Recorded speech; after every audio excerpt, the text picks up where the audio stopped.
दर्शकों नमस्कार। मैं डॉक्टर एसपी सिंह एकता हेल्थ केयर मोहाली चंडीगढ़ से बोल रहा हूं। देखिए, आज हम बात करेंगे prevention is better than cure. अब आपने अक्सर सुना होगा कि रोकथाम जो होती है वो इलाज से बेहतर होती है। आज जो मैं बात करने जा रहा हूं वो मैं शॉर्ट टर्म प्रिवेंशन की बात नहीं कर रहा, मैं आज बात करूंगा लॉन्ग टर्म प्रिवेंशन के बारे में। देखिए, जो शॉर्ट टर्म प्रिवेंशन जो आजकल बात हो रही है, प्रिवेंटिव बन जाएगी, वैक्सीन आ जाएगी, ऐसा हो जाएगा, वैसा हो जाएगा, ये तो वही बात है कि आपके घर को आग लगी है और आप कुआं खोदने के लिए आप इंस्ट्रूमेंट्स ढूंढ रहे हो, और कब कुआं खुदेगा, कब पानी निकलेगा, कब आप आग बुझाओगे। तो आज मैं उसके बारे में बिल्कुल बात नहीं करूंगा। आज मैं करूंगा एक लॉन्ग टर्म प्रिवेंशन के बारे में कि आप अपना कमाया हुआ पैसा कैसे बचा सकते हो, आप अपने आप को डिजीजेस से कैसे बचा सकते हो, इसके बारे में आज मैं डिस्कस करूंगा डिटेल में। देखिए, प्रिवेंशन कैसे हो सकती है, हम बीमारियों से कैसे बच सकते हैं, ये एक बहुत लंबा प्रोसीजर है। देखिए, ये इतना मतलब आसान नहीं है, लेकिन आज मैं सारे पॉइंट्स को टच करूंगा आज थोड़ा थोड़ा। कि देखो, सबसे पहला जो मैंने इसमें पॉइंट लिखा है वो है कॉन्स्टिट्यूशनल रेमेडी।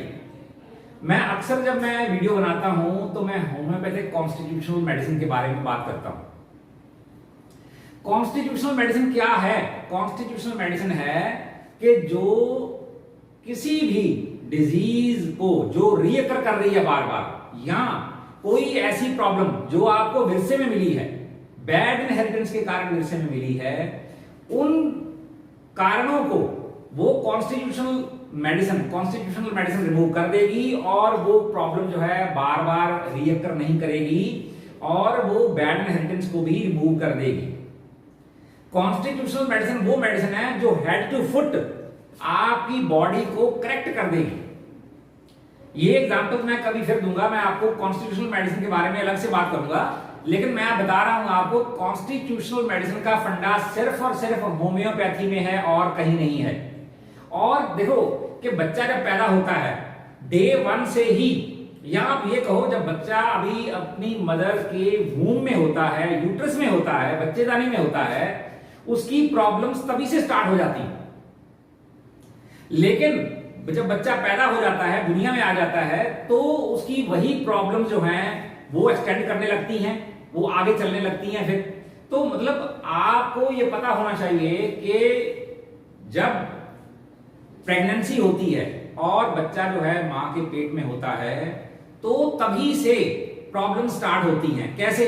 जैसे मदर जो है वो गलत चीजों का इस्तेमाल कर रही है, उसका खान पान सही नहीं है और उसकी हैबिट्स गलत हैं, और वो केमिकल का इस्तेमाल कर रही है। वो मैं बताऊंगा आपको कैसे, वो सारी चीजें आएंगी अभी। लेकिन मैं बोल रहा हूं कि देखो, पहले कभी भी जब प्रेगनेंसी होती थी तो कभी फॉलिक एसिड, ये विटामिन सी, विटामिन बी, ये ऐसा कुछ मदर्स को नहीं दिया जाता था। उनको नॉर्मल खाना खिलाया जाता था और उनको बेटर एनवायरनमेंट में रखा जाता था ताकि बच्चा जो है वो हेल्दी हो।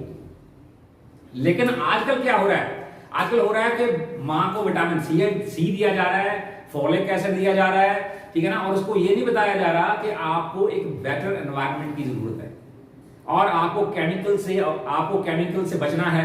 अच्छा, तो चलो, ये तो हुई मैं आपको जो बात कर रहा हूं कि कॉन्स्टिट्यूशनल मेडिसिन जो है, अगर वो कहीं है तो वो होम्योपैथी में है। और कॉन्स्टिट्यूशनल मेडिसिन जब दे दी जाती है तो बच्चे को कोई भी प्रॉब्लम जो है अगर हो रही है, अगर उसका सपोज करो गला खराब हो रहा है, उसको टॉन्सिलाइटिस का अटैक आ रहा है, तो अगर आप उसको ठीक करना चाहते हैं तो आपको कॉन्स्टिट्यूशनल मेडिसिन सेलेक्ट करके उसको देनी पड़ेगी।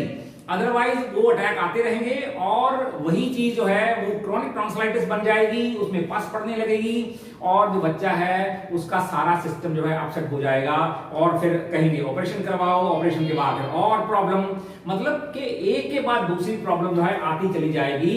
और अगर आप उसको ठीक करना चाहते हैं तो शुरू से ही आपको किसी क्लासिकल होम्योपैथी डॉक्टर को कंसल्ट करना होगा ताकि उसको कॉन्स्टिट्यूशनल मेडिसिन दी जा सके और उसकी प्रॉब्लम को हमेशा के लिए ठीक किया जा सके।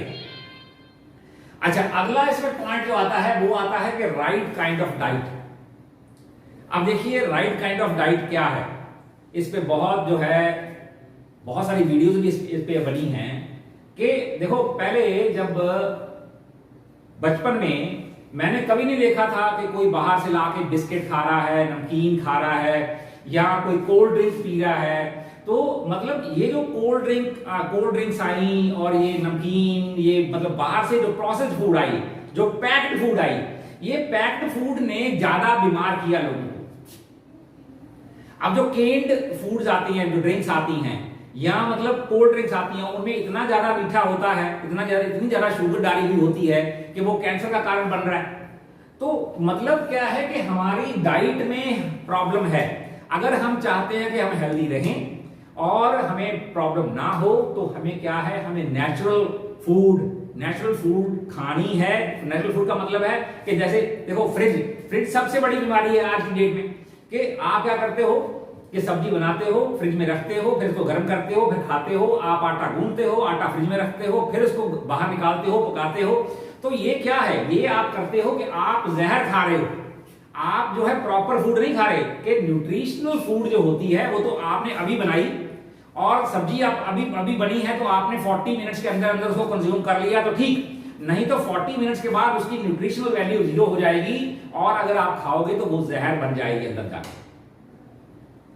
तो एक तो जो राइट काइंड ऑफ फूड है इसको सिलेक्ट करना सीखिए, राइट काइंड ऑफ फूड और सही टाइम पे खाना। चलो इसको मैं अगले पॉइंट डिस्कस करता हूं कि राइट काइंड ऑफ फूड क्या है। Fresh food, fresh vegetables, fresh fruit और जो है हम जो देखो आजकल लोग क्या कर रहे हैं कि सिर्फ और सिर्फ व्हीट की रोटी खा रहे हैं। आगे लोग करते क्या थे कि सर्दियों के दिनों में लोग मक्की का आटा खाते थे, बाजरे का आटा खाते थे और वैसे भी वो क्या करते थे कि अगर कणक की रोटी भी खाते थे तो भी वो फुल व्हीट की रोटी होती थी। लेकिन हमें क्या मिल रहा है बाजार में, हमें मिल रहा है सिर्फ फोक, यानी कि बिल्कुल वो चीज जो हमारी हेल्थ को खराब करे।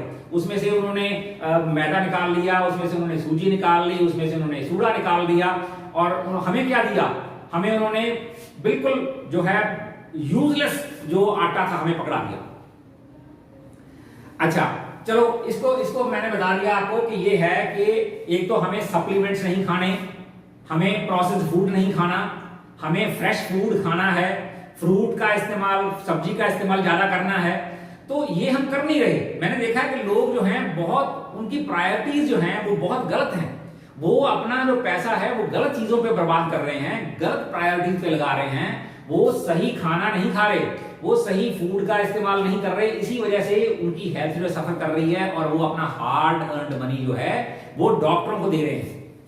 अच्छा अगला इसमें पॉइंट है, तीसरा पॉइंट जो मैं डिस्कस करना चाहता हूं वो है कि एलोपैथिक मेडिसिन। आज की डेट में सबसे ज्यादा बड़ा कल्प्रिट जो है वो है एलोपैथिक मेडिसिन।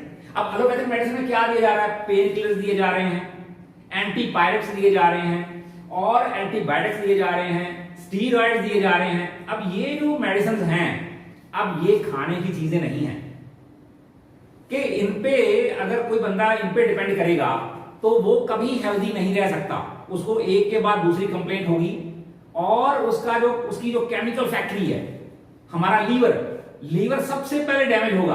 अगर कोई बंदा बार बार इंग्लिश मेडिसिन ले रहा है, एलोपैथिक मेडिसिन ले रहा है तो क्या होगा, एक तो उसका जो हेल्दी बैक्टीरियल फ्लोरा है उसके एब्डोमेन में, उसके गट में, वो हेल्दी बैक्टीरियल फ्लोरा, वो हेल्दी बैक्टीरिया जो जिनकी हमें जरूरत है, जिनके बिना हम जिंदा नहीं रह सकते, हमारा खाना हजम नहीं होता, वो बैक्टीरिया ही डिस्ट्रॉय कर देती है एंटीबायोटिक्स। और दूसरा ये है कि वो केमिकल, कोई भी केमिकल, स्टीरॉइड है, वो एंटीबायोटिक्स हैं या पेन किलर्स है, वो क्या है कि वो एब्जॉर्ब होके हमारे लीवर के अंदर जाता है और लीवर उसको देखता है कि ये चीज जो अंदर आई है क्या मेरे खाने की चीज है कि नहीं है। तो लीवर हमारी केमिकल फैक्ट्री है जो केमिकल्स को प्रोसेस करती है। लेकिन वो अगर उसमें आप गलत चीज डालोगे तो क्या होगा कि वो उसको रिजेक्ट करेगा, फिर वो खुद डैमेज हो जाएगा, अपने हाथ खड़े कर देगा कि मेरे बस का नहीं अब। तो एलोपैथिक मेडिसिन जो है इसको अगर कोई बंदा खा रहा है तो वो अपनी, समझ लो, मौत को नजदीक लेके आ रहा है, वो अपनी लाइफ को शॉर्ट कर रहा है। 1 के बाद 2, 2 के बाद 4 के बाद 8 के बाद 12 के बाद 16 वो गोलियां ऐड करते चले जाते हैं और जो आपका पैसा है वो भी लेते हैं वो, और आपकी हेल्थ को भी वो स्पॉइल करने का पूरा पूरा काम करते हैं। चलो ये हुआ एलोपैथिक मेडिसिन जो है तीसरा पॉइंट। चौथा पॉइंट इसमें है कि हम रेगुलर फिजिकल एक्सरसाइज नहीं करते। हमारे बच्चे क्या कर रहे हैं आजकल? हमारे बच्चे जो है सारा दिन या तो वो वीडियो गेम पे लगे रहेंगे, या वो टीवी देखते रहेंगे, या वो क्या उसका ना कार्टून देखेंगे टीवी पे, लेकिन वो बाहर नहीं जाएंगे, वो आउटडोर जाके कोई क्रिकेट नहीं खेलेंगे, वो कोई फुटबॉल नहीं खेलेंगे। आगे आगे बच्चे जो थे, आगे जब इतना मटेरियल नहीं था तो लोग गिल्ली डंडा खेलते थे। तो अब जो गिल्ली डंडा है वो बहुत ही एक्सरसाइजिंग गेम है, लेकिन आजकल तो वो कंसेप्ट ही नहीं रहा, क्योंकि आजकल तो गिल्ली किसी के शीशे पर लगेगी, किसी के घर जाएगी तो फिर लड़ाई स्टार्ट हो जाएगी, क्योंकि आजकल आबादी इतनी बढ़ गई है कि अब जगह है ही नहीं। लेकिन कम से कम बच्चों को ये तो सिखाइए कि भाई सुबह उठ के आप सैर करने जाइए। अगर आप सैर नहीं कर सकते, जॉगिंग करिए। तो मतलब क्या है कि हमने क्या किया कि हमने अपने बच्चों को ये बात सिखाई ही नहीं कि एक्सरसाइज करना बहुत जरूरी है, खेलना बहुत जरूरी है। हमने अपने बच्चों को प्रोजेक्ट पे तो लगा दिया कि प्रोजेक्ट रिपोर्ट जल्दी बन जाए, कि हम हमारे बच्चे जो हैं वो कंपटीशन में आगे निकल जाएं, लेकिन वो कंपटीशन नहीं है, वो मौत का समान है। वो हमने अपने बच्चों को कंपटीशन में लगा दिया कि तेरे नंबर जो हैं हमारे जो पड़ोसी हैं उनके बच्चे से ज्यादा नंबर आना चाहिए। तो ये हमने क्या कर दिया, उसकी मेंटेलिटी को ही हमने स्पॉइल कर दिया। तो इस तरीके से हमारा जो ब्रेन है वो गलत लाइन पे चल पड़ा और हमने अपने बच्चों की मेंटेलिटी को ही स्पॉइल कर दिया। तो मैं जो आज बात कर रहा हूं ये मैं बचपन से कर रहा हूं बात, कि बचपन से ही हमें इन चीजों का ख्याल रखना होगा अगर हम डॉक्टर से बचना चाहते हैं, अगर हम बीमारियों से बचना चाहते हैं। ये लॉन्ग टर्म प्रिवेंशन की बात कर रहा हूं, मैं शॉर्ट टर्म प्रिवेंशन की बात बिल्कुल नहीं कर रहा आज।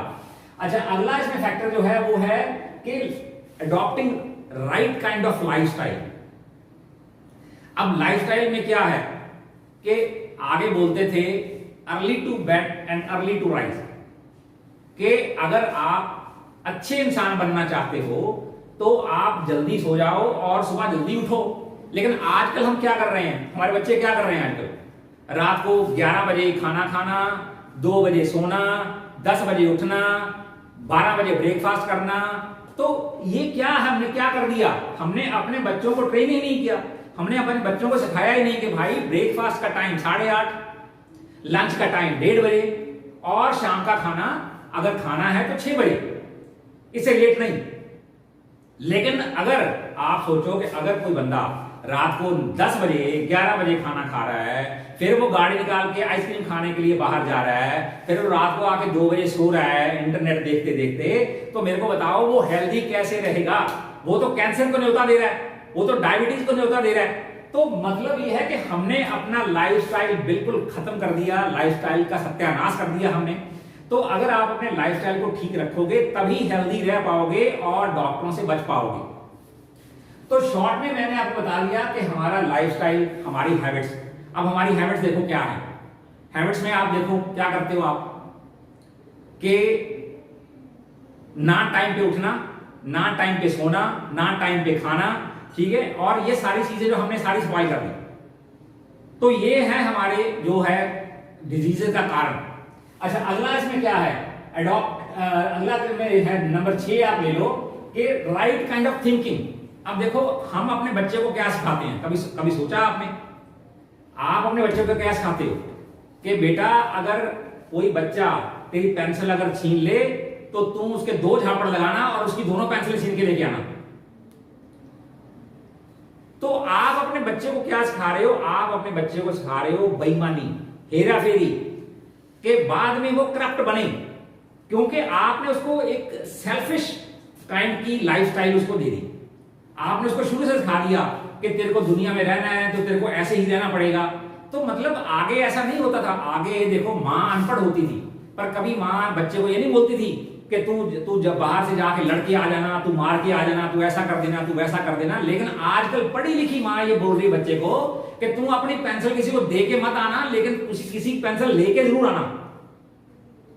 तो मतलब हमने क्या किया, हमने अपने बच्चों की मेंटेलिटी को ही स्पॉइल कर दिया, कि हमने उनको डिसऑनेस्ट बना दिया, हमने उनको शुरू से करप्शन सिखा दी।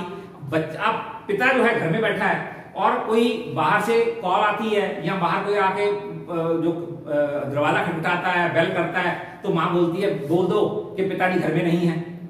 तो मतलब आप क्या सिखा रहे हो बच्चे को? आप बच्चे को शुरू से झूठ बोलना सिखा रहे हो कि शुरू से ही उसको झूठा बना दोगे, झूठ बोलेगा, वो झगड़ा करेगा, वो डिसऑनेस्ट होगा, वो करप्ट होगा बाद में। तो हमने अपने बच्चों का जो है भविष्य सारा जो था वो खराब कर दिया। तो आज इस मतलब इस पार्ट में ये समझ लीजिए ये फर्स्ट पार्ट है प्रिवेंशन का। तो मैंने इसमें ये सारे पॉइंट्स डिस्कस किए हैं, बाकी के पॉइंट्स हम पार्ट 2 में डिस्कस करेंगे। Thank you very much.